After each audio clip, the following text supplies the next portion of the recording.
Después que Gabriel explicó a Daniel la profecía de las 70 semanas, el profeta comprendió que las 70 semanas eran la primera porción de los 2300 días y que ese periodo de tiempo se aplicaba especialmente a la nación judía. Daniel entendió que las 70 semanas se aplicaba era a los judíos.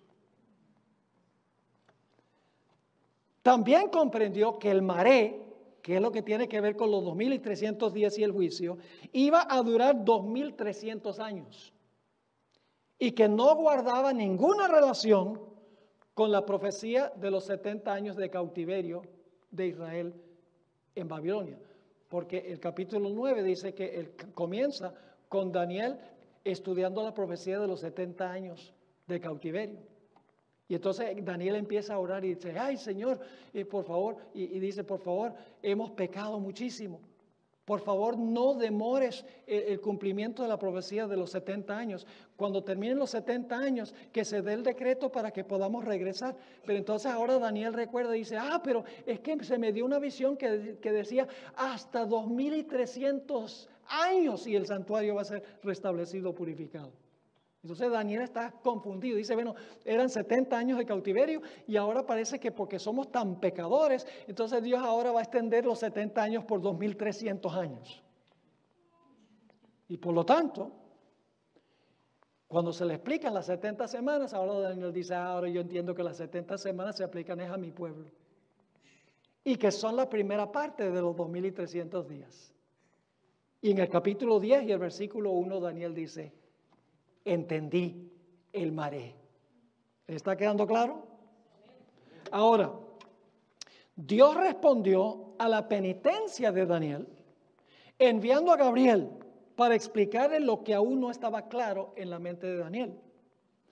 Y ahí dice en Daniel 10 y el versículo 14, aquí está hablando Gabriel, he venido para hacerte saber, en realidad una mejor traducción sería para hacerte entender lo que ha de venir a tu pueblo en los postreros días, porque la visión es para esos días. ¿Para cuándo es la visión? ¿Cuáles días? Para los postreros días. Y entonces Daniel ahora dice, ahora entiendo entonces que la profecía de los 2300 días no está conectada con los 70 años de cautiverio. Ahora, el último párrafo de la página 26, la explicación más amplia de lo que iba a ocurrir con el pueblo espiritual de Daniel. ¿Quién es el pueblo espiritual de Daniel? No son los judíos literales. Son los judíos ¿qué? Espirituales. Los que realmente han recibido a Cristo como Salvador personal. Así que la explicación más amplia de lo que iba a ocurrir con el pueblo espiritual de Daniel en los postreros días se halla en el capítulo 11, a donde Gabriel le dio la explicación más completa de la visión de Daniel 8. Pero escuchen, pero ni aún entonces comprendió Daniel todo lo concerniente a la visión de Daniel 8. Aún después que Dios le dio toda la explicación de Daniel 11, hasta el capítulo 12 y el versículo 3. Aún hasta ese punto, Daniel no entendió todo. Y por lo tanto, al final del capítulo 12, Dios le dice a Daniel, mira Daniel, I give up. Le dice, Daniel, mira, tú te vas a ir a dormir, vas a ir a reposar. Y en los últimos días tú te vas a levantar para dar tu testimonio. No significa que Daniel iba a resucitar.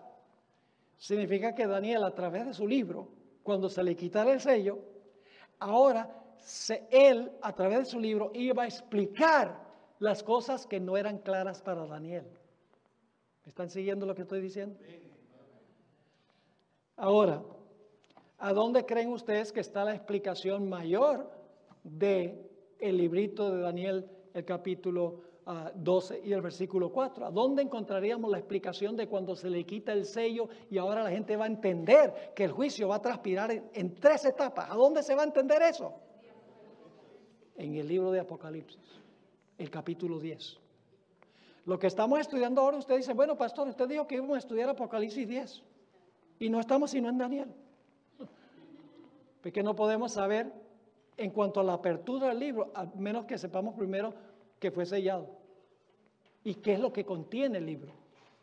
Entonces vamos a entender ya Apocalipsis 10. Se van a quedar aterrados del estudio de Daniel 10, de Apocalipsis 10, se lo aseguro. Es el capítulo más claro de toda la Biblia de que Dios levantó a la iglesia remanente en el tiempo correcto, en el lugar correcto y con el mensaje correcto. No hay titubeos en cuanto a eso, pero necesitamos estudiar estos detalles primero. Ahora, en la página 27, en la parte de arriba de la página, la sierva de Dios nos dice que lo que Daniel no comprendió en su libro, ni explicó, lo explica el libro de Apocalipsis. Hay que conectar Apocalipsis con Daniel. Dice ella, en Testimonios para los Ministros 114 y 115, lo que le fue revelado a Daniel fue complementado más tarde por la revelación que se le hizo a Juan en la isla de Patmos. La revelación que le fue dada a Juan, escuche bien, le quita el sello al libro de Daniel. ¿A dónde se le quita el sello a Daniel? ¿En cuál libro? En Apocalipsis. Dice nuevamente, la revelación que le fue dada a Juan le quita el sello al libro de Daniel y nos lleva hacia adelante hasta las últimas escenas de la historia de esta tierra. Así que Daniel 8, 9, 10 y 11 y la primera parte del capítulo 12 están conectados por la palabra visión y por la palabra entender. Pero hay una segunda conexión y es la expresión el tiempo del fin, que se usa solo en estos capítulos. Vamos en la página 27, donde dice las profecías de Daniel 8 al 11. Están interconectadas por el uso de la expresión el tiempo del fin. En el capítulo 8, Gabriel le dijo a Daniel que el maré, es decir, lo que tiene que ver con los 2300 días, era para ¿cuándo? Para el tiempo del fin, no para tu época, Daniel, para el tiempo del fin. En nuestro estudio anterior de Daniel 8 que hicimos ayer, nos dimos cuenta que la palabra maré tiene una relación particular con los eventos que se cumplen al concluir los 2300 días. Esto significa que el maré, que es la palabra visión, no era verdad presente en los días de ¿quién? En los días de Daniel. Y tampoco se comprendería hasta cuándo, hasta el tiempo del fin. Porque Dios le dijo a Daniel, a través de Gabriel, le dijo que el maré, es decir, lo que tiene que ver con los 2300 días, es para ¿cuándo? Para el tiempo del fin. Ahora, el siguiente párrafo. Es significativo que en Daniel 9 no hay ninguna referencia al tiempo del fin. Y usted dice, bueno, usted no dijo, pastor, que la expresión tiempo del fin conecta el 8, el 9, el 10 y el 11. ¿Cómo es que dice entonces que la expresión tiempo del fin no está en el capítulo 9? Vamos a ver por qué. La razón es que el enfoque del capítulo 9 no se centra en el tiempo del fin, sino en el periodo de gracia que Dios le dio a la nación judía, el pueblo literal de Daniel. ¿Qué contiene Daniel 9? No dice nada en cuanto al fin. Daniel 9 da la profecía de las 70 semanas. ¿Y eso se aplicaba al tiempo del fin o se aplicaba a la nación judía? A la nación judía. Por eso no se menciona el tiempo del fin en Daniel 9. Porque el enfoque es el Israel literal. Ahora, pero en Daniel 10 y el versículo 14, Gabriel le informa a Daniel una vez más que la visión describe lo que sucederá a su pueblo, que sería el Israel espiritual, en los postreros días. Pues la visión, y la palabra que se usa aquí, chazón, la visión es aún para muchos días. Es importante recalcar que la palabra hebrea que se traduce visión en Daniel 10:14 es chazón y no maré. ¿Por qué es importante esto? ¿Qué quiso decir Gabriel cuando le dijo que el chazón es para muchos días? Vamos al siguiente párrafo. A fin de responder esta pregunta, debemos recordar que la palabra chazón en Daniel 8, cuando dice en Daniel 8, 1 y 2 que Daniel recibió una visión y luego se describe todos los poderes, empezando con el carnero, macho cabrío, etcétera, hasta el año 1844, la palabra que se usa para visión que recibió Daniel es la palabra chazón, no es la palabra maré. Es decir, que el capítulo 8, como dice aquí, el capítulo 8 incluye todos los eventos del capítulo, desde el reino de Persia hasta la purificación del santuario al final de los 2300 días en 1844. El chazón incluye toda la visión que Dios le dio a Daniel. Por el otro lado, la palabra maré, como hemos visto, se usa en un sentido más limitado para describir la aparición y conversación de los dos mensajeros celestiales, quienes dialogaron sobre el factor tiempo de los 2300 días. Ahora podemos comprender por qué Daniel usó la palabra maré en Daniel 8:17, donde le dijo a Daniel, entiende el maré, y por qué usó la palabra chazón, entiende la visión, en Daniel 10 y el versículo 14. La razón es muy sencilla. Escuchen bien, muy importante. Cuando Gabriel regresó para hablarle al profeta Daniel en Daniel 11, después de haberle hablado en Daniel 8, no solo le explicó el factor tiempo de los 2300 días, no solo le explicó el maré en Daniel 11. ¿Qué le explicó? Le explicó nuevamente la totalidad de la visión que le había dado en Daniel 8. Comenzando con Persia y terminando con la persecución y liberación final del pueblo de Dios. Es decir, no solo le explicó a Daniel el maré, sino que le explicó en Daniel 11 ¿qué cosa? El chazón, toda la visión completa. Ahora, en Daniel 11, 40 al 45, y quiero animarles, los que tienen el manual, léanse el último capítulo 10 del manual. No vamos a tratar ese tema aquí, porque nos tomaría por lo menos 3 o 4 sesiones más. Es un estudio sobre Daniel 11, 40 al 45. Y aquí solamente les estoy resumiendo lo que se encuentra allí, pero ustedes pueden estudiarlo en el manual, porque ahí está en detalle. Es un estudio como de detective sobre Daniel, el capítulo 11 y el versículo 40 al 45, que describe los eventos finales del planeta Tierra, lo que le va a ocurrir al pueblo de Dios al final de la historia, en detalle.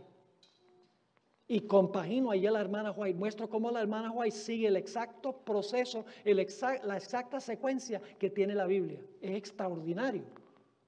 Cómo compagina el espíritu de profecía con la Biblia en ese último capítulo. Así que este párrafo es un resumen.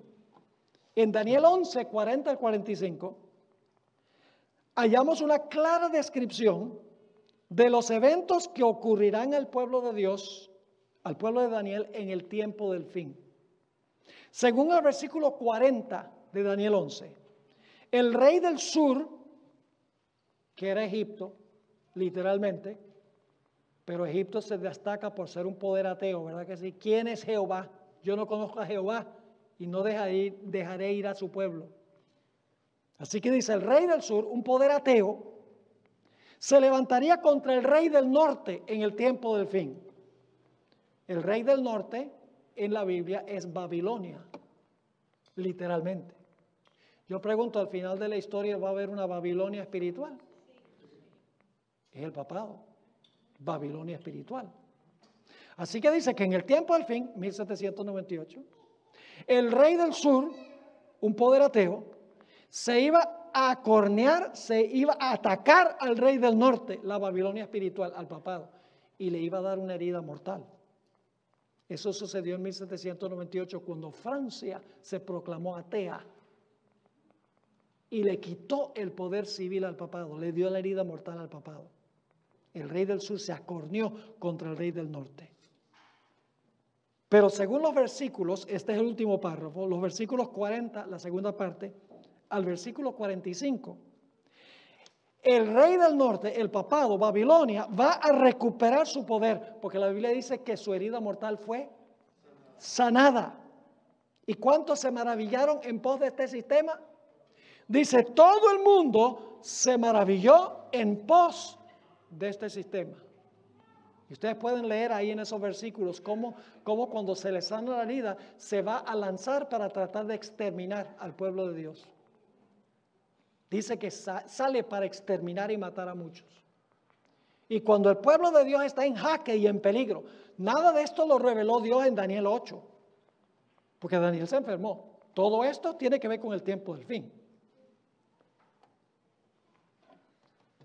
Cuando el pueblo de Dios está en jaque, dice en Daniel 12:1 que se levanta Miguel para defender a su pueblo. Pero después que se levanta Miguel, que es el cierre de la gracia, veremos que en nuestro estudio, porque vamos a ir estudiando poco a poco estas cosas, a medida que vamos avanzando, ahora sí entiendo. Porque toma tiempo. Cada presentación ustedes van a entender más, hasta que cuando lleguemos al final, lo comprendo todo. ¿Sabe que yo presenté esta serie en enero en Nueva Zelanda, en un campamento? Y había un joven, muchacho tal vez de unos 23, 24 años, que estaba involucrado en pandillas.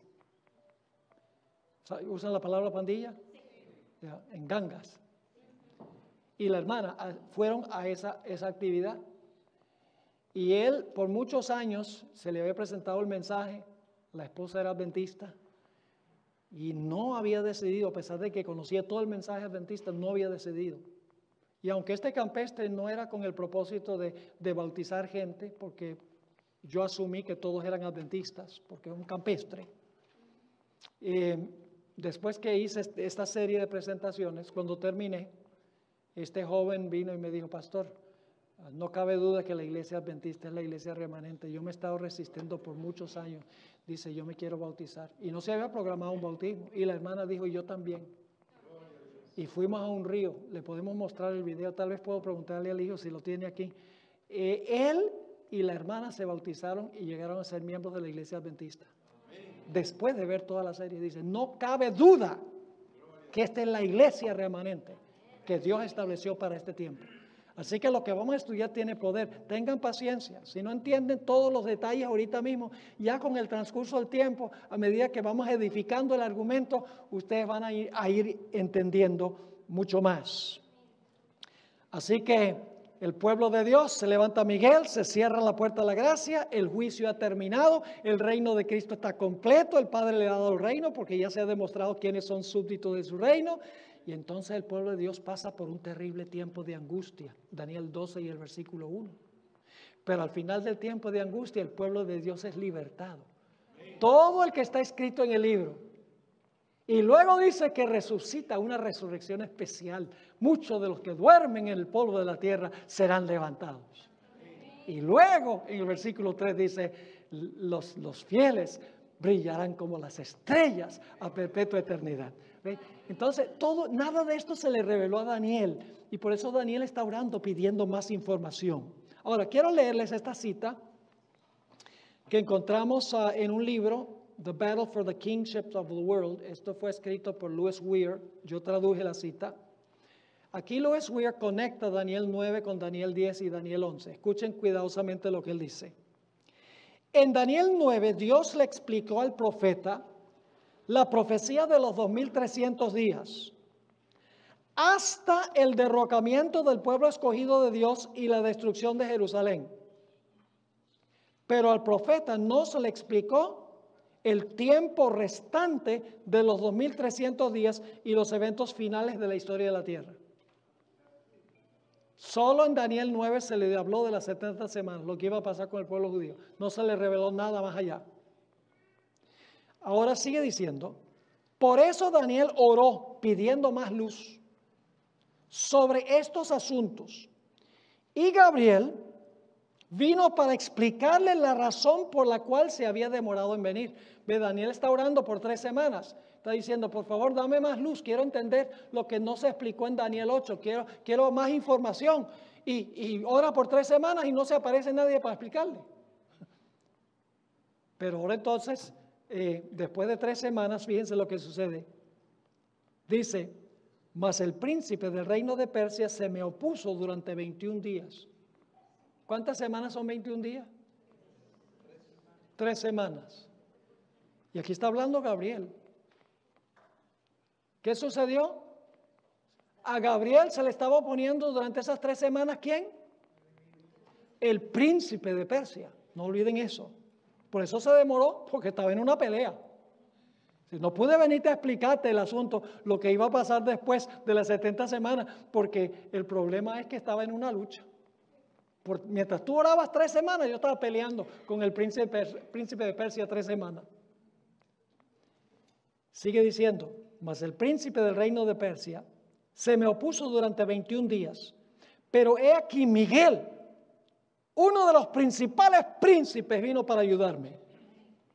He venido para hacerte entender lo que ha de venir a tu pueblo en los postreros días. Ahora dice, ahora yo te voy a explicar lo que quedó pendiente en Daniel 8, lo que va a pasar con tu pueblo en los postreros días, no en las 70 semanas.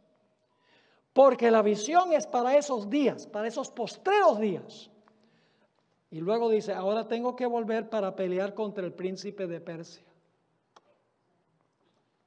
Ahora estamos en la mitad de la página 28. Cuando Gabriel terminó su explicación en Daniel 11:2 al 12:3, que nuevamente tiene una explicación de toda la visión de Daniel 8, más lo que quedó pendiente, Dios le dijo al profeta que cerrara las palabras y sellara el libro hasta el tiempo del fin. ¿Están conmigo o no? Es decir, el factor tiempo de la profecía de los 2300 días, que se encuentra en los capítulos 8 al 12, no se podía comprender sino hasta el tiempo del fin que comenzó en 1798. Es decir, los eventos finales no se podían entender sino hasta que uno llegara a ese tiempo. No se podía decir, la hora de su juicio ha llegado, porque no había llegado. Ni tampoco se podía hablar de la bestia y su imagen y su marca, porque eso no había ocurrido todavía. Pero Gabriel le aseguró al profeta que en el tiempo del fin, al libro se le quitaría ¿qué? El sello. Y la comprensión de su contenido aumentaría. Esta promesa la cumplió Dios en Apocalipsis 10, lo vamos a ver. Cuando la segunda mitad del libro de Daniel fue abierta por el ángel poderoso que descendió del cielo. Evento que transpiró durante el gran despertar adventista en las décadas de los 1830 y 1840. Ahora vamos a pasar por alto el siguiente párrafo, tiene que ver con el epílogo del libro. Vamos a ir al pie de la página. Así que, mire, la primera evidencia de que estos capítulos están conectados es el uso en todos estos capítulos de la palabra visión y entender. La segunda conexión que sabemos es porque se refiere ¿qué cosa? Al tiempo del fin. El maré es para el tiempo del fin. Daniel 9 no se menciona el tiempo del fin porque tiene que ver con los judíos. Daniel 10, Daniel dice, yo entiendo ahora el maré. Daniel 11, Gabriel dice, he venido a explicarte la visión. Así que todos estos capítulos están interconectados claramente por el tiempo del fin. Gabriel está diciendo a Daniel, mira, esta visión, este maré es para el tiempo del fin, no es para tu época.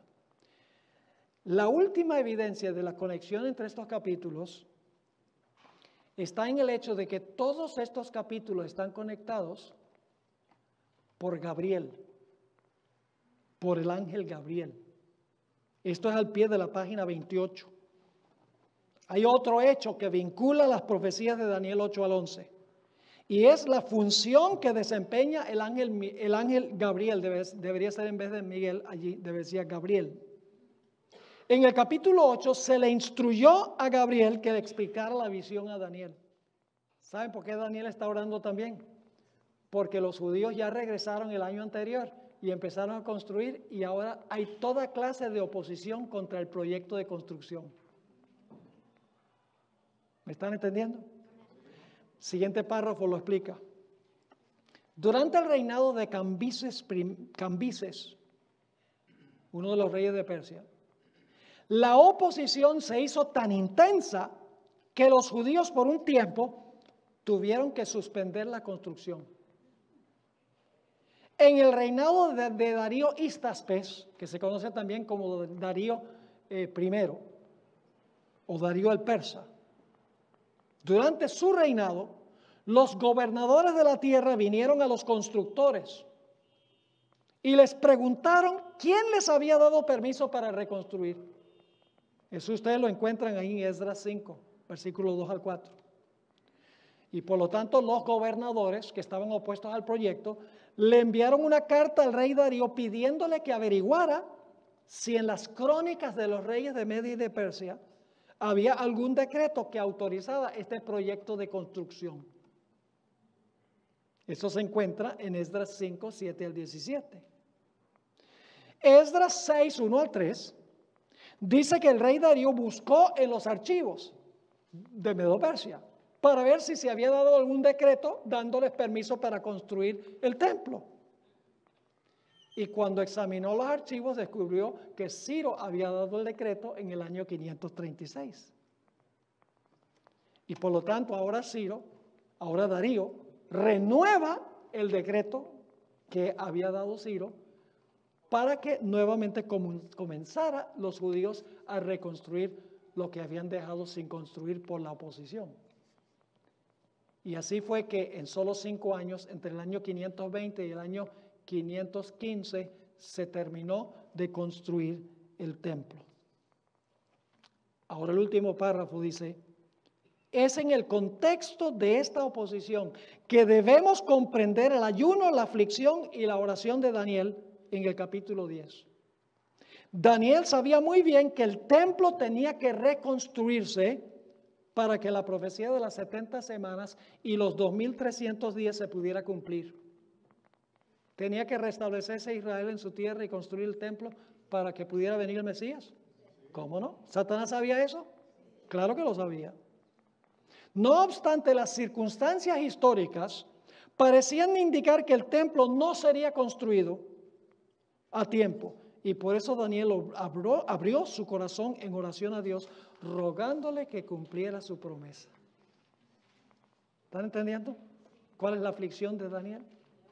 Primero, quería entender lo que había quedado pendiente. Y en segundo lugar, veía que no se estaba haciendo la obra de reconstrucción. Había mucha oposición y Daniel le ora a Dios y dice: Señor, resuelve este problema. Porque si no se cumple la primera parte, el pueblo no regresa, no reconstruye el templo, no se va a cumplir la profecía que tú prometiste. Ahora, vamos rápidamente, tenemos 1 página y media, lo vamos a hacer rapidito. Comentarios sobre los versículos 4 al 6, la página 30. Dice: y el día 24 del mes primero, estaba yo a la orilla del gran río Hiddekel, y alcé mis ojos y miré, he aquí un varón vestido de lino, este es Jesús, ceñidos sus lomos de oro de Ufaz. Su cuerpo era como de berilo, y su rostro parecía un relámpago, y sus ojos como antorchas de fuego, y sus brazos y sus pies como de color de bronce bruñido, y el sonido de sus palabras como el estruendo de una multitud. Ese es Jesús. Y ustedes dicen: ¿cómo sabemos eso? Porque es la misma descripción que se da en Apocalipsis 1, 13 al 16. Y ahí claramente Jesús. Es decir, Daniel se le dio una visión una cristofanía, una revelación de Cristo allí. Versículos 7 al 9. Dice, y solo yo, Daniel, vi aquella visión. Y no la vieron los hombres que estaban conmigo, sino que se apoderó de ellos un gran temor. Y huyeron y se escondieron. Es decir, no vieron lo que vio Daniel, no vieron al Hijo del Hombre, pero sintieron un ambiente reverente. Hay algo aquí que pasa. Versículo 8, quedé pues yo solo y vi esta gran visión y no quedó fuerza en mí. Ante mi fuerza se cambió en desfallecimiento y no tuve vigor alguno, pero oí el sonido de sus palabras y al oír el sonido de sus palabras caí sobre mi rostro en un profundo sueño con mi rostro en tierra. Ahora Daniel describe lo que está pasando con él cuando se aparece este personaje. Vamos a los versículos 10 al 14. Y he aquí una mano me tocó. Esta mano no es la mano de este personaje. Esta mano es la mano de Gabriel. He aquí una mano me tocó e hizo que me pusiese sobre mis rodillas y sobre las palmas de mis manos. Y me dijo, Daniel, varón muy amado, está atento a las palabras que te hablaré. ¿Quién fue el que le dio la explicación en Daniel capítulo 11? No fue Miguel, fue Gabriel. Ok. Está atento a las palabras que te hablaré y ponte en pie, porque a ti he sido enviado ahora. Mientras hablaba esto conmigo, me puse en pie temblando. Entonces me dijo, Daniel, no temas, porque desde el primer día que dispusiste tu corazón a entender, cuando estaba orando tres semanas, ¿recuerdan? Y a humillarte en la presencia de tu Dios, fueron oídas tus palabras, y a causa de tus palabras yo he venido. Y ahora Gabriel va a explicar por qué se demoró. Versículo 13. Mas el príncipe del reino de Persia se me opuso durante 21 días. ¿Cuántas son 3 semanas? 21 días. Pero, y Gabriel no pudo con el príncipe de Persia, porque dice, pero he aquí Miguel, uno de los principales príncipes, vino para ayudarme. Y quedé allí con los reyes de Persia, porque la batalla solo comenzaba.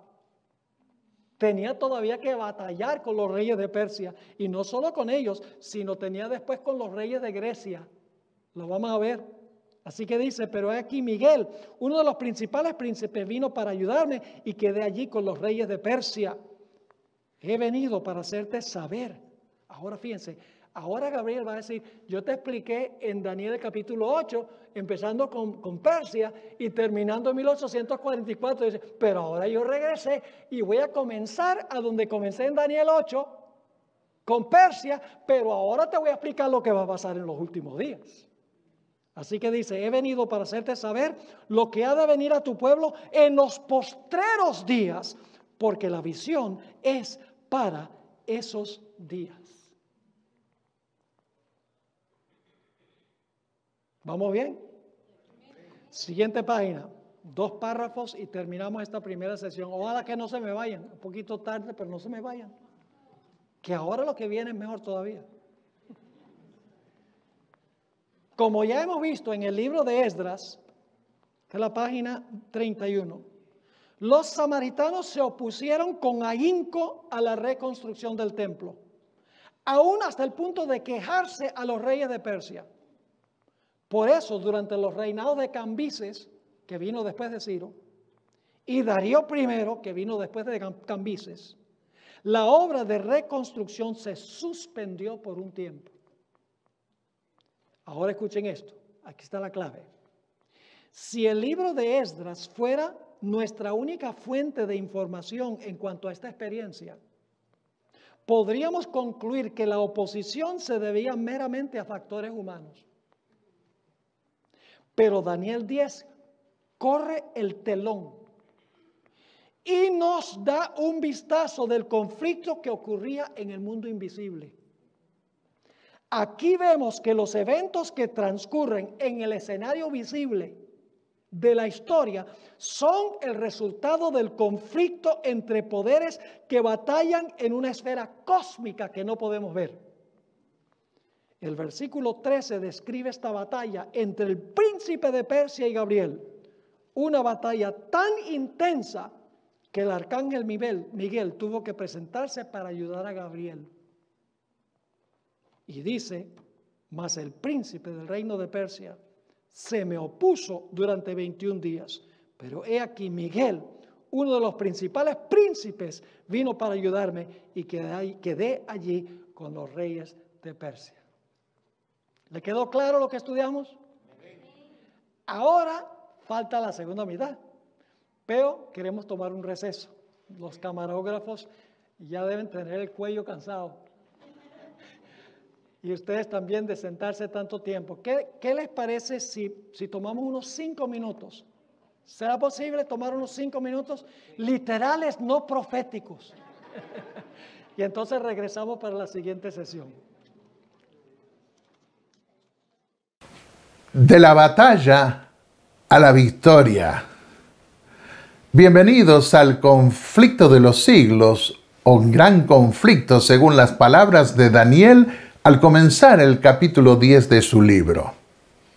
La experiencia de Daniel que relata en ese capítulo significa mucho para nosotros los adventistas, porque las dos contribuciones más sobresalientes de nuestra iglesia a la teología cristiana son la visión del gran conflicto entre Cristo y Satanás, que se revela en forma definida en el Evangelio que Dios reveló en su santuario. Gracias al espíritu de profecía, tenemos una visión mucho más abarcante de ese gran conflicto cósmico. Ese conflicto está en la Biblia, pero muchos no han sido capaces de percibir toda su dimensión. Con la visión que Dios nos dio del gran conflicto entre Cristo y Satanás, entre el cielo y la tierra, donde quedó confinado el príncipe de las tinieblas, podemos leer las historias de la Biblia en una dimensión que va mucho más allá de lo que vemos en los conflictos humanos que tenemos. A veces, como en el caso de Daniel en su última visión, se debilitó y cayó al suelo semidesmayado cuando un varón vestido de lino simple, en hebreo la palabra es bad, se le apareció en visión. La figura de ese ser celestial fue tan imponente que aunque no vieron al varón vestido de lino, los que estaban con él se espantaron y huyeron. Esto nos hace recordar la visión que tuvo Saulo de Tarso en su camino a Damasco. Relató Pablo después: los que estaban conmigo vieron la luz ciertamente, pero no comprendieron la voz del que hablaba conmigo. Hechos 22:9. ¿Cuántas veces pasa eso en nuestra vida? La gente capta que somos diferentes, pero no puede entender la razón. Y aunque muchos puedan admirar la clase de vida distinta que tenemos, solo la entienden realmente los que se convierten al Señor. Daniel ve al personaje favorito de sus profecías vestido con la misma textura del sumo sacerdote en el día de la expiación. En efecto, durante el año los sacerdotes usaban túnicas de lino fino para oficiar en el templo. Éxodo 28:39, la palabra hebrea es shesh. Sobre esas ropas inferiores, el sumo sacerdote se ponía sus ropas superiores cada vez que entraba al santuario. Éxodo 28:35. Pero en el día de la expiación, antes de ponerse las prendas superiores exclusivas suyas, el sumo sacerdote se ponía sus 4 prendas inferiores, ahora todas de lino simple. La palabra en hebreo es bad. Levítico 16:4. Llama la atención de que los sacerdotes que debían quitar las cenizas del altar exterior fuera del campamento. usasen también ropas interiores de lino simple. Levítico 6:10. En otras palabras, las ropas de lino simple se usaban para quitar las cenizas y las impurezas del templo.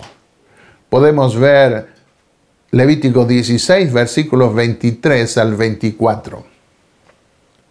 Daniel ve, además, que el varón que vio en visión tenía un cinto de oro. Sobre sus ropas inferiores, el sumo sacerdote se ponía sus ropas superiores que incluían un cinto de oro, Éxodo 28:8. Además, el futuro sacerdote del nuevo pacto iba a ser rey también, lo que podría implicar con ese cinto de oro una proyección más abarcante de su obra futura a favor de su pueblo. Daniel ve de nuevo al varón vestido de lino simple, bad en hebreo, al concluir la visión en el tiempo del fin. Capítulo 12, versículos 5 al 9. Así vemos de nuevo que ese ser celestial que Daniel vio en el capítulo 8, a quien llamó príncipe del ejército, es el mismo personaje celestial. En efecto, posee un tamid, o ministerio sacerdotal de intercesión continua en su templo del cielo, como vimos en el capítulo 8. Cuando la visión llega a su clímax, ese sacerdote del cielo se viste con las ropas del día de la expiación. Con ese ropaje le está dando a entender de nuevo al profeta que en ese tiempo final el santuario celestial va a ser purificado. Entonces el ángel Gabriel interviene, le restaura el vigor al profeta y vuelve a decirle que él es muy amado en el cielo por interesarse en los mensajes proféticos que Dios le estaba dando para su pueblo y para el tiempo final. Le revela además las batallas espirituales que se dan entre los ángeles del bien y del mal para influenciar la mente de los monarcas. Esas batallas son tan intensas que en determinado momento tuvo que venir Miguel, uno de los principales príncipes que vio Daniel, pero que es superior a Gabriel y es el verdadero príncipe de su pueblo, como se ve en el capítulo 12, que estudiaremos en la última semana de este trimestre.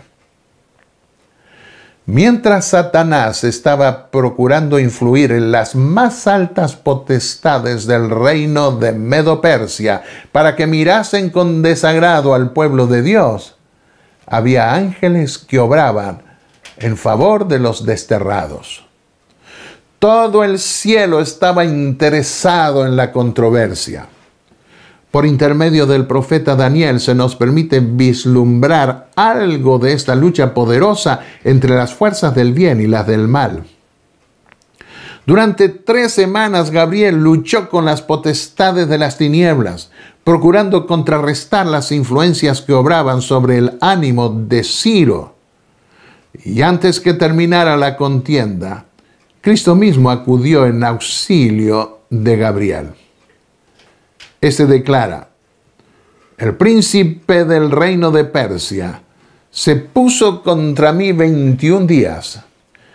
Y he aquí Miguel, uno de los principales príncipes, vino para ayudarme, y yo quedé allí con los reyes de Persia. Daniel 10, versículo 13.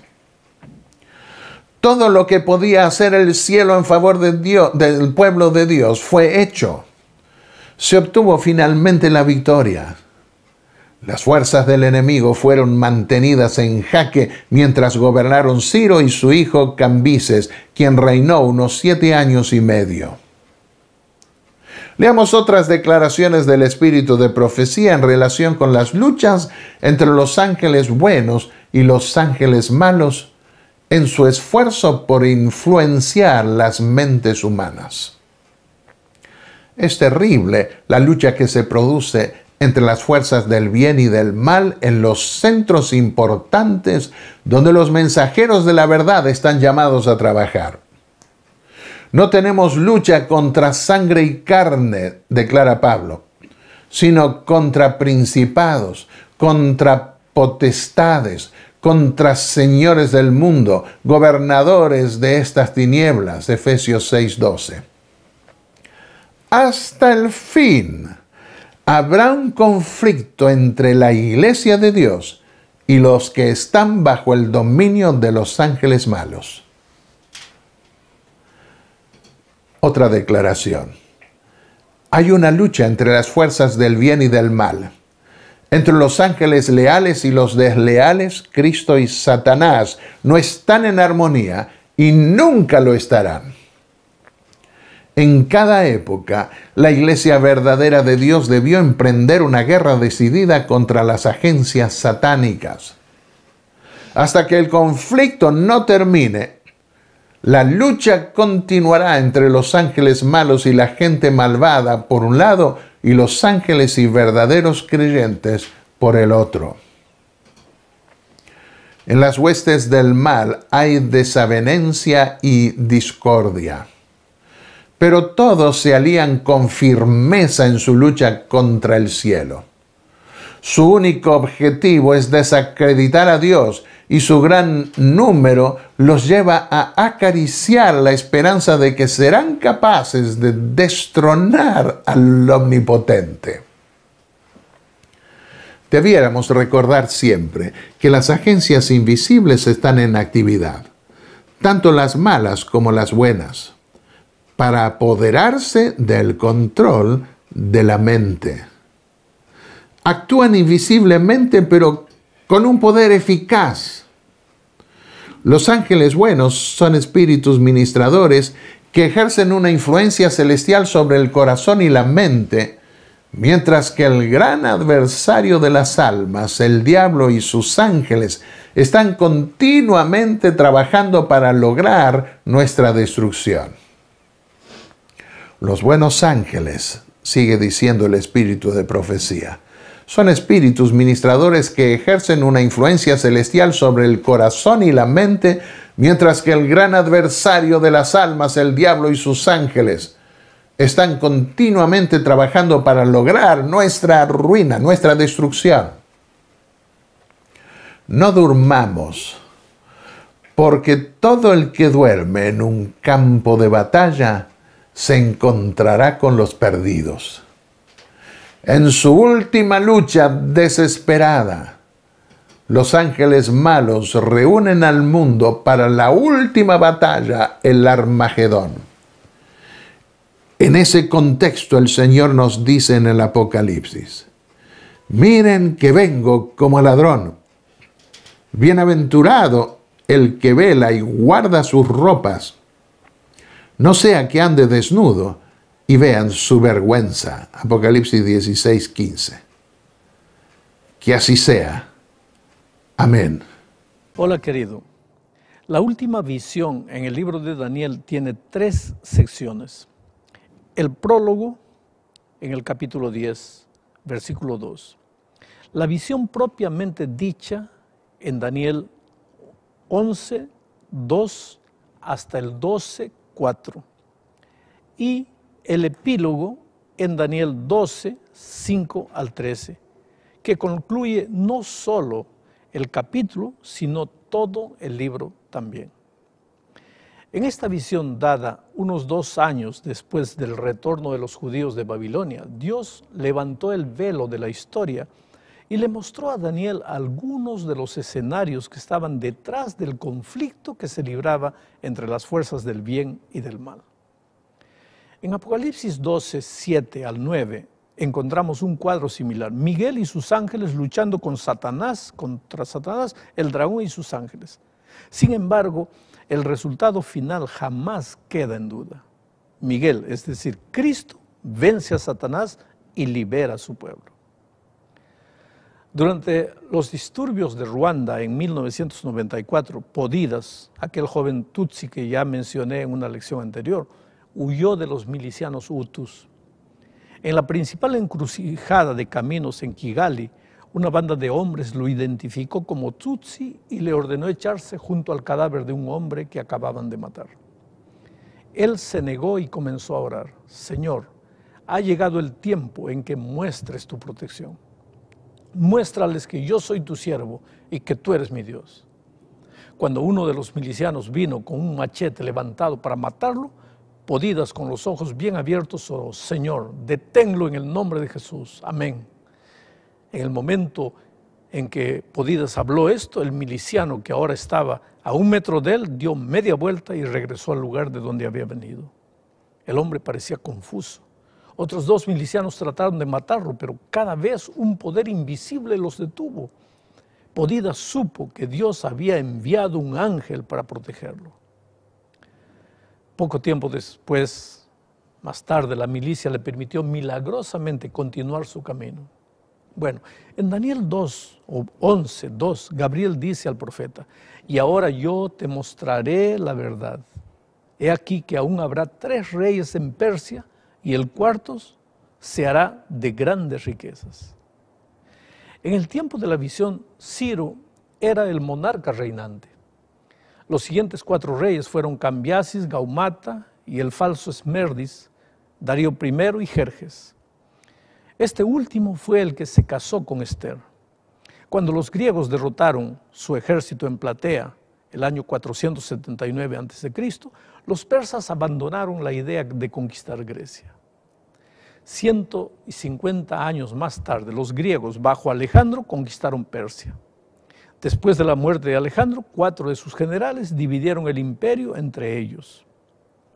Del imperio griego dividido surgieron 2 dinastías: los Seleucidas en Asia Menor, que llegaron a ser los reyes del norte, y los reyes del sur, o sea, los Ptolomeos en Egipto.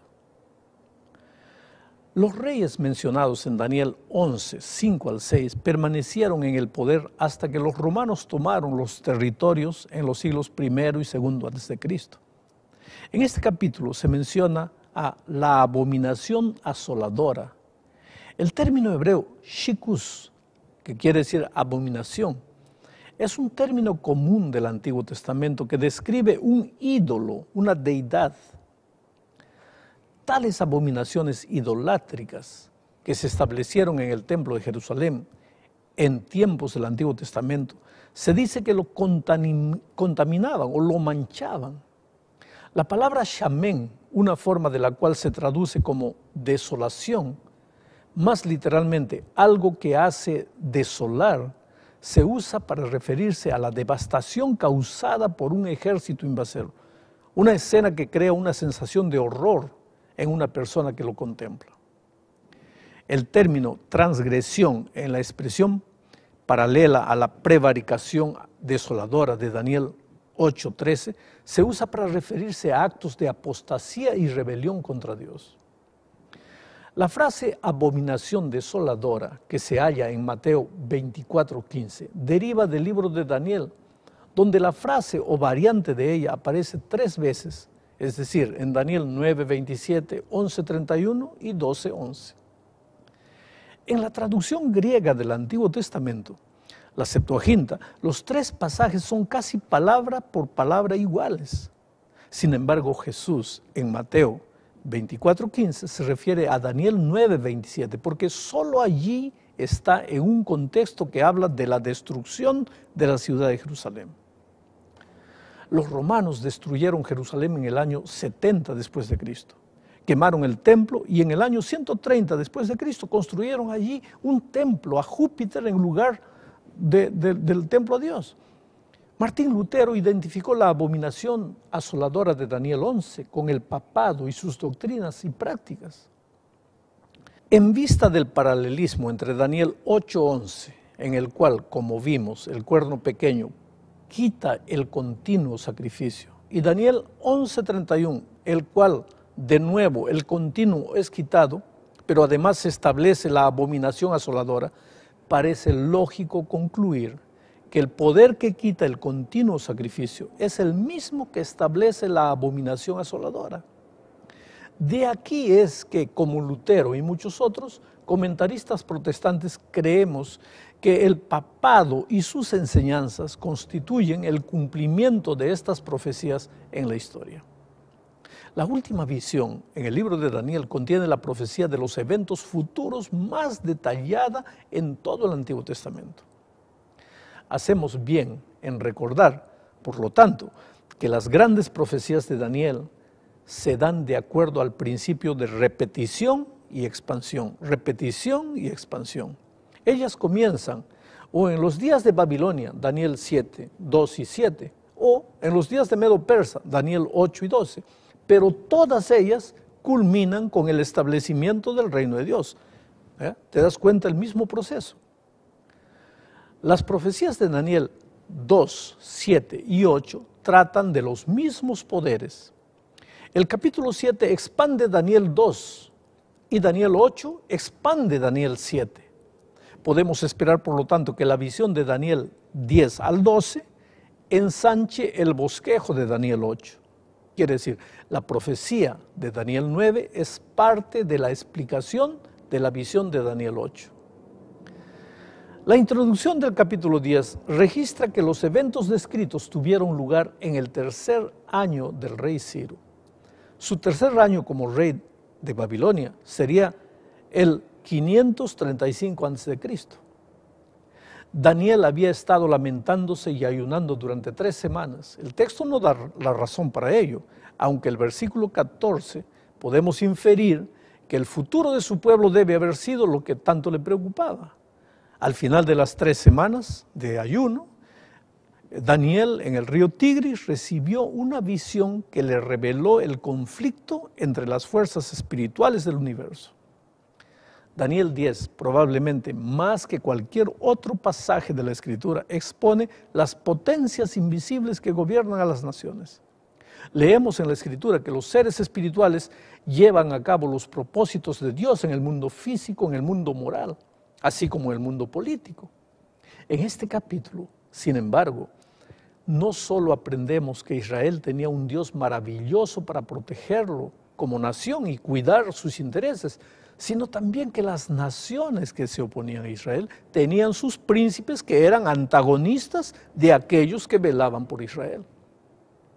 De acuerdo con Efesios 6:12, los príncipes de las potencias paganas eran los gobernadores de las tinieblas de este siglo. Oh querido, en los anales de la historia humana, el crecimiento de las naciones, el levantamiento y caída de los imperios parece depender de la voluntad y las proezas del hombre. Los sucesos parecen estar determinados en gran parte por el poder humano, por su ambición, por su capricho. Pero querido, en la palabra de Dios se descorre el velo y contemplamos detrás, encima y entre la trama y la urdimbre de los intereses, las pasiones y el poder de los hombres, los agentes del ser misericordioso que ejecutan silenciosa y pacientemente los consejos de la voluntad de Dios. Los críticos modernos consideran que estos capítulos son una descripción de las guerras entre los gobernantes seleucidas, el rey del norte, y Ptolomeos, rey del sur, culminando en la carrera del rey sirio Antíoco IV Epífanes, a quien veían como el principal actor de los versículos 21 al 45. Los evangélicos, por lo general, siguen este bosquejo, excepto que del versículo 35 en adelante, algunos ven en los actos de Antíoco Epífanes un presagio de las actividades del anticristo de los últimos días, mientras que otros postulan una brecha de muchos siglos entre los versículos 35 y 36 e interpretan que los últimos 10 versículos solo se aplican a un futuro anticristo. Dentro de la Iglesia Adventista del Séptimo Día, este capítulo ha recibido diversas interpretaciones. Las diferencias entre los diversos autores tienen que ver básicamente con la pregunta: ¿en qué momento de la historia entran los romanos y el papado al escenario? El comentario bíblico adventista y el pastor Maxwell ven la entrada de los romanos en el versículo 14. El pastor Anderson y el pastor Price, el pastor Shia también creen que los romanos entran en la escena en el versículo 16. El pastor Duncan cree que los romanos aparecen solo brevemente en el versículo 4 y del versículo 5 pone al papado como el rey del norte hasta el fin del capítulo. El pastor Maxwell aplica los versículos 21 al 45 al papado. Shia dice que el papado entra a la historia en el versículo 23, Price en el versículo 30, y el comentario bíblico adventista y Pastor Anderson creen que no es sino hasta el versículo 31 donde uno puede discernir las actividades del papado. La interpretación de los versículos individuales difiere en cada caso. En vez de intentar decidir cuál de las interpretaciones parece ser la correcta, en este estudio nos vamos a enfocar en aquellos puntos en la historia que son claros y transparentes y que podemos apoyar usando el principio la escritura interpreta a la propia escritura y un pasaje es la clave del otro pasaje. Primero, al principio de Daniel 11, el ángel se refiere a los reyes persas y griegos. El rey valiente del versículo 3, cuyo reino se romperá hacia los cuatro vientos del cielo, es claramente Alejandro el Grande. Vemos que esto se apoya en el paralelismo con Daniel 8:8, en el cual Alejandro es el gran cuerno que fue quebrado y en cuyo lugar salieron otros cuatro cuernos notables hacia los cuatro vientos del cielo. Los cuatro cuernos simbolizan a los reinos helenísticos que surgieron después de la caída del imperio de Alejandro.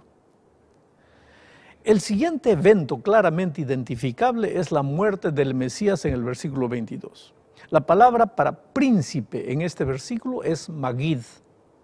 El libro de Daniel la usa solo en otro lugar, es decir, en Daniel 9, 25 y 26. En todos los demás casos, Daniel emplea la palabra zar para príncipe.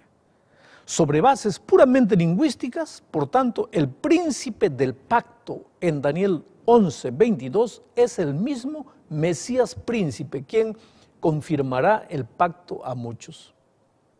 Ahora, siendo que Daniel 9, 26, 27 y 11, 22 se refieren obviamente a la crucifixión de Cristo bajo los romanos, el imperio romano debe entrar al escenario de la historia en algún momento después de Daniel 11, 22.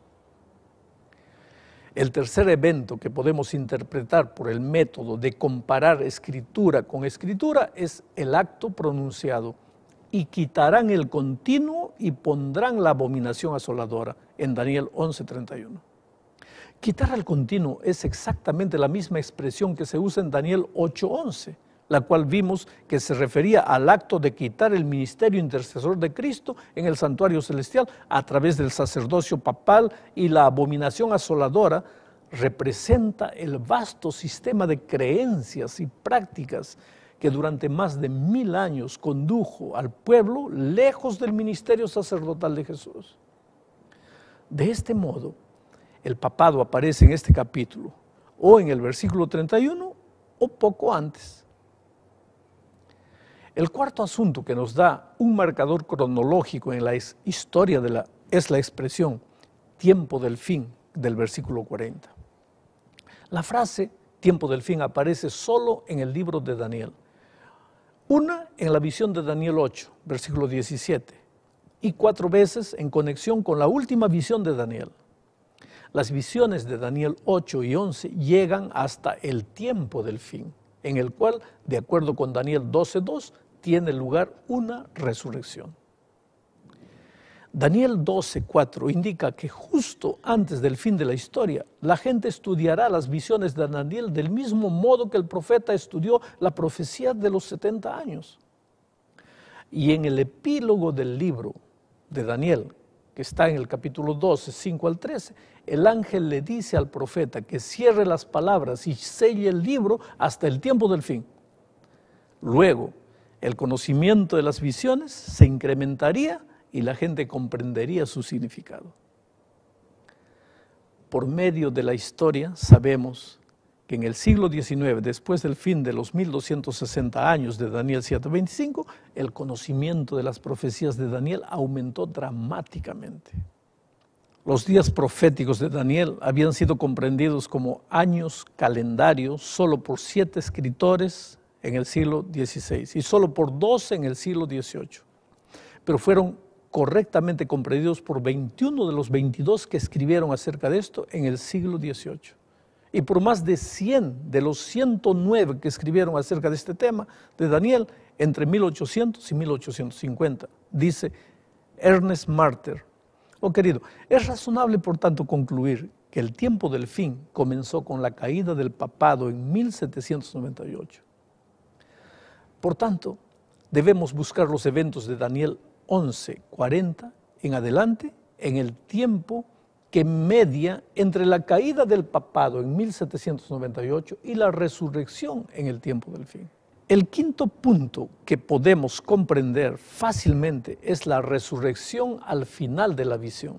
Daniel 12:2. El texto declara: y muchos de los que duermen en el polvo de la tierra serán despertados, es decir, serán resucitados, algunos para vida eterna y otros para condenación perpetua. Es claro que esta no puede ser la resurrección general que ocurrirá durante la segunda venida de Cristo, cuando solo los justos resucitarán. Esta tampoco puede ser la resurrección de los impíos 1000 años más tarde. Esta, por tanto, debe ser una resurrección especial de algunos justos y algunos impíos durante el tiempo de la séptima plaga. Esta resurrección especial traerá a la vida a todos aquellos que han muerto en la fe del mensaje del tercer ángel. Elena de White dice: todos los que murieron en la fe del mensaje del tercer ángel salen glorificados de la tumba para oír el pacto de paz que Dios hace con los que guardaron su ley. Después dice: los que le traspasaron, los que se mofaron y se rieron de la agonía de Cristo y los enemigos más acérrimos de su verdad y de su pueblo son resucitados para mirarle en su gloria y para ver el honor con que serán recompensados los fieles y obedientes. Esto es lo que declara el espíritu de profecía. Bueno, querido, estos 5 puntos nos proporcionan el bosquejo básico para Daniel 11. Todos los otros eventos históricos mencionados en el capítulo deben acomodarse a este marco cronológico. Esa, por supuesto, no es de ninguna manera una tarea fácil, como nos indica la amplia variedad de interpretaciones entre los comentaristas adventistas del séptimo día. ¿Qué podemos aprender de todo esto? Daniel 10 nos enseña que la humanidad tiene libertad para oponerse a Dios. Aunque Satanás y Cristo intentaron influir en la mente del rey, ninguno pudo forzarlo. Dios demostró gran condescendencia al admitir ser resistido, pero lo mismo se aplica a cada uno de nosotros. Dios decidió crear seres humanos que pudieran amarlo por su propia y libre voluntad. E incluida en esa voluntad estaba la posibilidad de la desobediencia y resistencia a su voluntad. Eso no significa que Dios es responsable por el pecado de nuestro mundo. No, no, no. Satanás, Adán y Eva son los culpables. Pero como parte del libre albedrío, Dios tuvo que crear la posibilidad de pecar, pues de otra manera no habría sido verdadera libertad. Un padre puede dar a su hijo la llave de su carro y el muchacho puede dirigir el vehículo de modo que choque contra un árbol y se provoque la muerte. Ahora, el padre ciertamente no se proponía que el hijo muriese, pero al dar a su hijo la llave del carro, también le dio la posibilidad de usar el carro como un arma mortal. Este capítulo nos muestra, nos enseña también el gran conflicto entre el bien y el mal. Este conflicto es una batalla real entre las fuerzas del bien y del mal. Son los ángeles reales. Pero hay tantos ángeles leales cuanto ángeles caídos, y ambos quieren influir en los asuntos humanos. Mira lo que dice Elena de White: mientras Satanás estaba procurando influir en las más altas potestades del reino medo-persa para que mirasen con desagrado al pueblo de Dios, había ángeles que obraban en favor de los desterrados. Todo el cielo estaba interesado en la controversia. Por intermedio del profeta Daniel, se nos permite vislumbrar algo de esta lucha poderosa entre las fuerzas del bien y del mal. Yo te pregunto, ¿estás siempre consciente de la presencia de los ángeles en tu vida? ¿Y cómo influye el hecho de que los ángeles están a tu lado, en el control de tus palabras, de tus acciones? Este es un asunto de mucha importancia. En este momento en tu corazón se traba una batalla entre los ángeles buenos y los ángeles malos. Ambos desean conquistar tu corazón, ambos te llaman. Yo te pregunto, ¿cuál será tu respuesta? ¿Abrirás el corazón a Jesús? ¿Le entregarás la vida? ¿Vivirás para Él? ¿O correrás? Nadie puede tomar la decisión, solamente tú. Jesús toca la puerta, pero quien tiene que abrir eres tú. Y yo voy a estar orando para que tú le abras el corazón a Jesús. Que Dios te bendiga. Ahora, ¿quién es el rey de Persia? Si Miguel es Cristo, quiere decir que Cristo tiene que luchar con otro poder. Ojo, que la lucha no es con ángeles, es con Cristo mismo. ¿Quién está hablando con Daniel? Gabriel. Y Gabriel dice, mira, 21 días, ¿recuerdan ahí el texto? Versículo 13, el príncipe del rey de Persia me puso durante 21 días, pero Miguel vino para ayudarme. Quiere decir que quien estaba peleando con el ángel no era otro ángel. ¿Quién era? Satanás. Tanto así que él necesitó que venga Miguel, el príncipe de los cielos. Ahora, fíjense, Satanás aquí se representa como el rey de Persia. ¿Cómo poder entender este asunto, no? Muy bien. Ustedes sabían que no es la única referencia en la Biblia donde se usa un nombre de una persona para hacer referencia a Satanás. No es este el único nombre. Vamos a Ezequiel capítulo 28, versículo 11. Vamos a ver qué dice Ezequiel. Capítulo 28, versículo 11. Ese texto es interesante. Dice así: vino a mí palabra de Jehová diciendo, hijo de hombre, entona lamentación sobre el rey de Tiro. ¿Para quién es este mensaje? Para el rey de Tiro. Y dile, así ha dicho Jehová el Señor. Tú eras el sello de la perfección, lleno de sabiduría y de acabada hermosura. En el Edén, en el huerto de Dios estuviste. De toda piedra preciosa era tu vestidura, de cornerina, topacio, jaspe, crisólito, berilo y onice, zafiro, carbunclo, esmeralda, oro. Los primores de tus tamboriles y flautas fueron preparados para ti en el día de tu creación. Tú, querubín protector, yo te puse en el santo monte de Dios. Yo pregunto, ¿Tiro estuvo en el santo monte de Dios? Tiro fue vestido con todo lo que está mencionando aquí. ¿Tiro existía cuando estaba creando allí en el Edén o antes de la creación del Edén? Claro que no. Pero toma el nombre del rey Tiro para hablar ¿de quién? De Satanás. De la caída de este querubín. De paso, Tiro nunca fue un querubín. Tú, querubín protector. Entonces, aquí está solo tomando el título del rey de Persia. ¿Por qué? Porque Daniel está viviendo en esos días. Para decir, para hacerle entender un conflicto espiritual, ya no un conflicto político, sino un conflicto espiritual. Ahora, ¿cuál era el problema? Yo les comenté en un capítulo anterior que Jerusalén tuvo 3 invasiones por Nabucodonosor, rey de Babilonia. Daniel fue llevado en el año 605, pero en el año 597, una vez más, regresa Nabucodonosor, ya no para conquistar, ha conquistado Babilonia, para llevar más cautivos y para destruir. Solo que en el año 586, ¿sabe qué cosa hace? Destruyen el templo. ¿Qué templo? De Salomón. El glorioso templo. Los judíos, al ver que venía la invasión, ellos escondieron el arca. ¿Recuerdan el arca dónde estaba? En el lugar santísimo. Lo escondieron. Y cuando fue destruido el templo, el arca estaba escondida. Porque era su adoración a Dios. A través de ellos adoraban a Dios. Ahora, fíjense una cosa. La ciudad de Jerusalén estaba en ruinas. ¿Se acuerdan la profecía de las 2300 tardes y mañanas? ¿Por qué necesitaba ser reconstruido los muros y la ciudad de Jerusalén? Porque estaba en ruinas. Fue destruida por completo. Muy bien. ¿Qué sucedió entonces con Daniel? Daniel empezó a estudiar la profecía. ¿Recuerdan ustedes que solamente 70 años ellos debían estar allá? En Babilonia. Y Daniel empezó allí a hablar con Dios y le dice, Señor, ya son 70 años.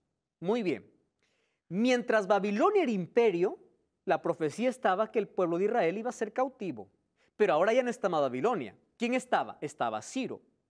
Y Ciro conquistó Babilonia un 12 de octubre del año 539. Correcto. Ahora, ¿qué sucedió con Ciro? Aquí viene el conflicto.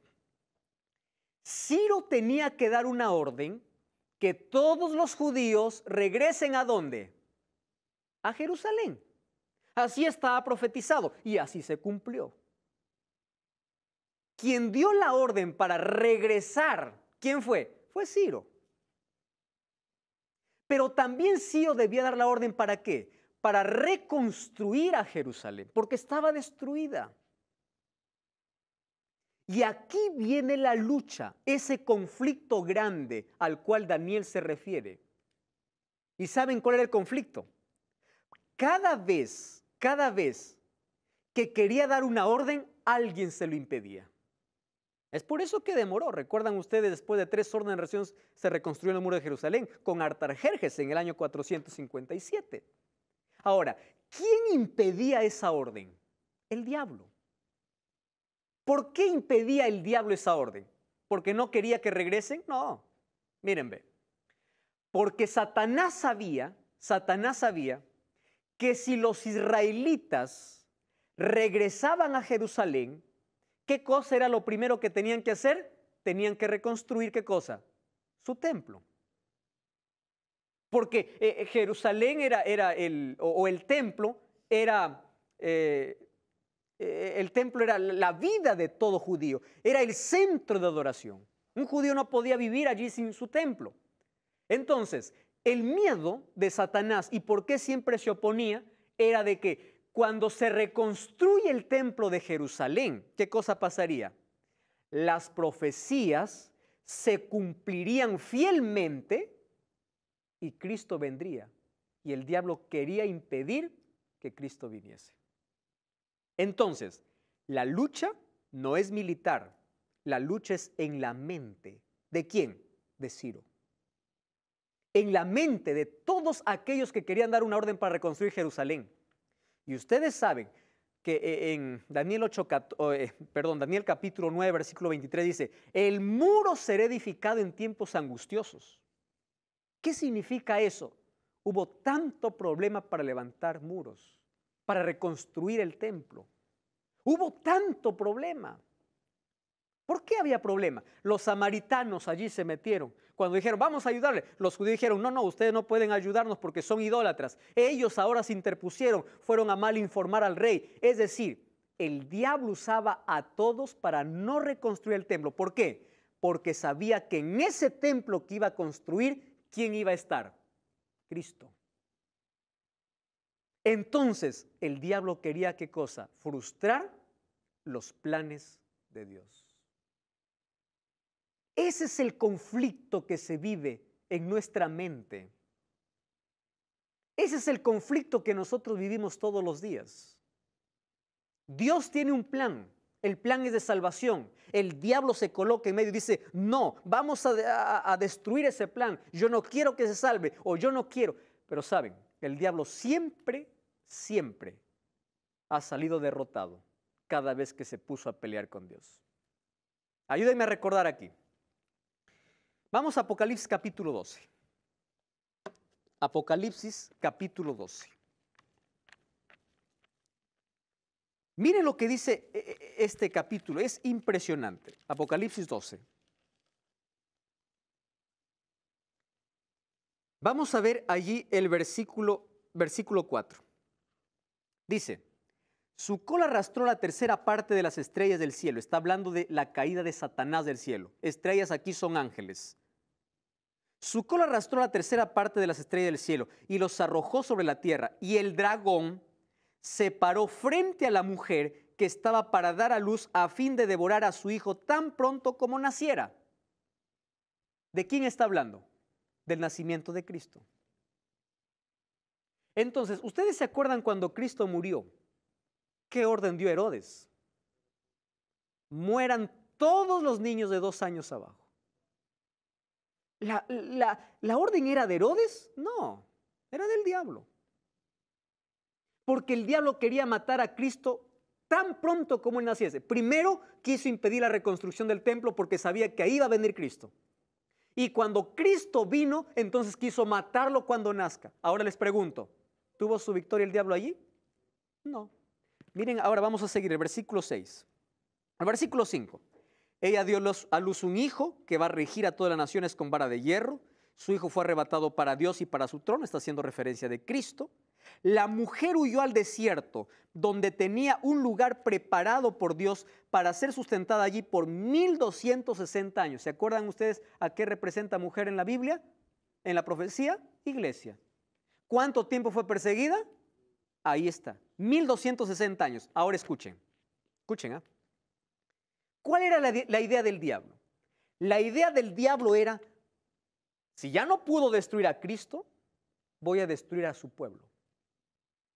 Antes, ustedes se acuerdan que cuando Cristo murió, Satanás también quiso impedir su resurrección. Es por eso que mandó cuántos soldados ahí a la puerta del sepulcro para impedir que Jesús resucitase. Es decir, el diablo siempre quiso frustrar los planes de Dios. Muy bien. ¿Cuál era la idea del diablo? Destruir a todos los cristianos. Dijo, los voy a matar. Correcto. ¿Los logró matar? No. Tertuliano decía lo siguiente: mientras más cristianos morían, más cristianos se levantaban.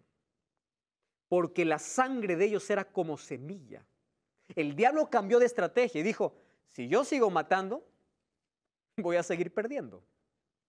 Entonces cambió de estrategia. Mejor me meto dentro de la iglesia con falsas doctrinas.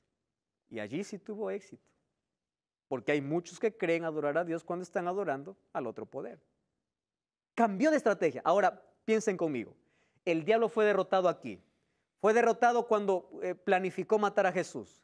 Fue derrotado cuando resucitó Jesús. Fue derrotado cuando pensó perseguir a la iglesia. El diablo viene de derrota en derrota. Es por eso que miren lo que dice el versículo 17 del capítulo 12. Dice así, 17, Apocalipsis, capítulo 12, versículo 17. Allí dice así, entonces el dragón se llenó de ira contra la mujer. ¿Qué cosa es mujer? Iglesia. Y se fue a hacer guerra contra el resto de la descendencia. ¿Qué significa resto? Remanente. El pueblo del fin. ¿Quiénes son? Los que guardan los mandamientos de Dios y tienen el testimonio de Jesucristo. El diablo no está enfurecido con todas las religiones. No. El diablo no está enfurecido con todo aquel que dice ser creyente. No. El diablo está enfurecido con un pueblo. Con este pueblo. Ahora, si el diablo tanto fue derrotado, es porque ahora él tiene sed de venganza y él quiere destruir, él quiere frustrar los planes de Dios, pero nunca lo ha logrado. ¿Ustedes saben qué cosa ocurrió? El templo finalmente fue reconstruido. Y cuando fue reconstruido, ahí estaba el profeta Ageo. Busquen el libro de Ageo. Ageo está casi al terminar el Antiguo Testamento. Poco antes de Malaquías, Zacarías, Ageo. Allí dice así, Ageo capítulo 2, el versículo 7. Dice así, haré temblar a todas las naciones, vendrá el deseado de todas las naciones y llenaré la gloria de esta casa, ha dicho Jehová de los ejércitos. Versículo 9, la gloria de esta casa será mayor que de la primera, así ha dicho Jehová de los ejércitos y daré paz a este lugar, dice Jehová. Miren, cuando se reconstruyó el templo, habían dos grupos de judíos. Un grupo de judíos que decía, oh, este templo, pobrecito, se llamó el templo de Zorobabel. Era un templo que no tenía la gloria del templo de Salomón. Y había otro grupo de judíos que no había conocido el templo de Salomón y decía, ¡qué bonito! Ahora vamos a ver cómo se hacen los sacrificios.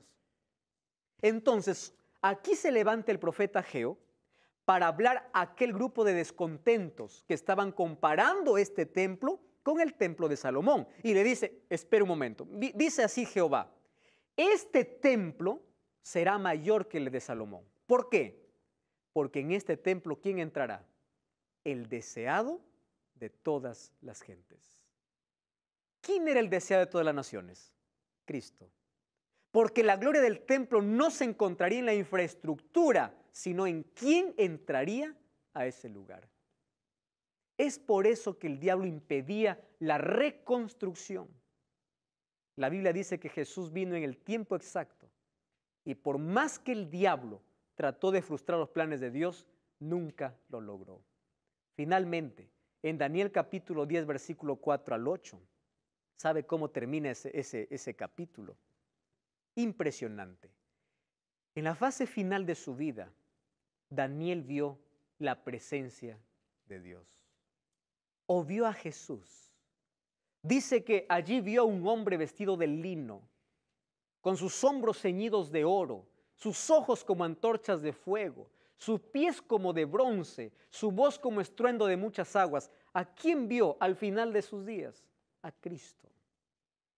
Ese Miguel libertador, ese príncipe de los ejércitos, ahora se presenta para fortalecer a Daniel y le dice, Daniel, tú no temas. Probablemente el diablo intente frustrar todos tus planes o los planes que Dios tenga para ti. Pero si te colocas en las manos de Dios, jamás lo logrará. El diablo está derrotado, querido. Cristo lo venció en la cruz. Él viene de derrota en derrota. La única victoria que va a tener en esta tierra es cuando tú le cedes tu vida. Esa es la única victoria, porque Él sabe que ya es un ser derrotado. Hoy yo te voy a invitar para que formes parte del ejército de Dios, donde está el gran Miguel, donde está Jesucristo, aquel que defiende a su pueblo, aquel que tiene el control de toda la historia, aquel que está llevando la historia hacia un final feliz. Hoy quiero invitarte a tomar una decisión. Y esa decisión probablemente esté siendo interrumpida por el diablo, porque cada vez que tú quieres tomar una decisión por Cristo, el diablo viene, ese conflicto entra a tu mente. Todavía no es tiempo, no te apures, después lo harás. Tú no sabes si después hay vida. Por eso hoy es el día para tomar una decisión por Jesús. Yo te pregunto, ahí en tu corazón, ¿quién tiene la victoria? ¿Cristo o Satanás? Eso tú lo decides. Piensa en esto